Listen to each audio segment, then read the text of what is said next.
Bahujan Samaj party द्वारा mission 2022 के लिए अयोध्या से ब्राह्मण संगोष्ठी की शुरुआत हो गई है, लेकिन राजनीतिक पंडितों में यह चर्चा का विषय बन गया है कि क्या बहुजन समाज पार्टी भी भारतीय जनता पार्टी और अन्य सियासी दलों की तर्ज पर नरम हिंदुत्व के रास्ते पर आ गई है।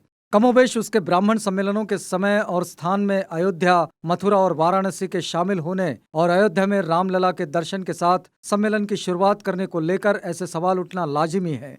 सतीश चंद्र मिश्रा ने सत्ता में आने पर अयोध्या में राम मंदिर निर्माण की घोषणा कर दी, जिसके कारण हिंदुत्व की चर्चा होना स्वाभाविक है। बहुजन समाज पार्टी ने वर्ष 2007 की तरह इस बार फिर से सोशल इंजीनियरिंग की कवायद शुरू कर दी है। दरअसल 2007 में ब्राह्मणों के साथ ही क्षत्रियों, ओबीसी को संग लेकर बहुजन समाज पार्टी अपने बलबूते पर सत्तारूढ़ हुई थी। वक्त के साथ उसकी सोशल इंजीनियरिंग की धारा बोथड़ी हो गई।